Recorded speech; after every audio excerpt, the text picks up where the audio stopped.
রাত যখন গভীর, যখন শান্তিতে ঘুমাচ্ছিল পুরো মধ্যপ্রাচ্য, ঠিক তখনই আকাশের বুক চিরে ধেয়ে এলো কয়েক ডজন ঘাতক ড্রোন এবং ব্যালিস্টিক মিসাইল। টার্গেট ছিল বিশ্বের বৃহত্তম তেল উৎপাদনকারী দেশ সৌদি আরব। মুহূর্তের মধ্যে আরামকোর তেলের স্থাপনাগুলো পরিণত হলো আগুনের কুণ্ডলিতে। রিয়াদ বলছে এই হামলার পেছনে রয়েছে ইরান, কিন্তু তেহরান কি সত্যি সরাসরি যুদ্ধে জড়িয়ে পড়ল? আজ আমরা উন্মোচন করব এই হামলার পেছনের আসল রহস্য এবং জানাবো এই এক হামলা পুরো বিশ্বের অর্থনীতিকে ধসিয়ে দিতে পারে।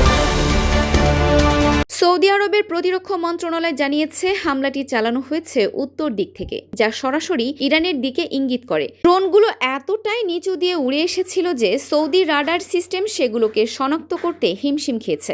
আরামকোর তেল শোধনাগারে বিশাল ট্যাঙ্কারগুলো এখন জ্বলছে, যার ফলে উৎপাদন অর্ধেক কমে যাওয়ার আশঙ্কা করা হচ্ছে। কেবল সৌদি আরব নয়, এই হামলার ধাক্কা লেগেছে বৈশ্বিক শেয়ার বাজারেও। এক নিমিষেই তেলের দাম আকাশচুম্বী হয়ে গেছে। আমেরিকা কি তবে এখন চুপ করে থাকবে, নাকি রিয়াদের রক্ষায় পারস্য উপসাগরে পাঠাবে তাদের রণতরী? কেন এই হামলা? ইরান এবং সৌদি আরবের ছায়া যুদ্ধ নতুন কিছু নয়, কিন্তু এবার অভিযোগ সরাসরি ইরানের মাটি থেকে হামলার।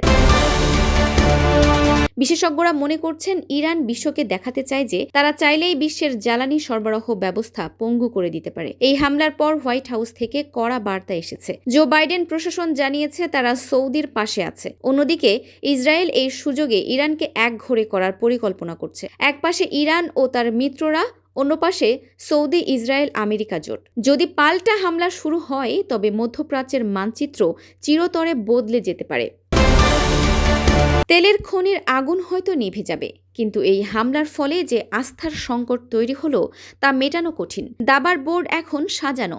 এক পক্ষের সামান্য ভুল চাল মানেই পুরো পৃথিবীর ধ্বংসযজ্ঞ।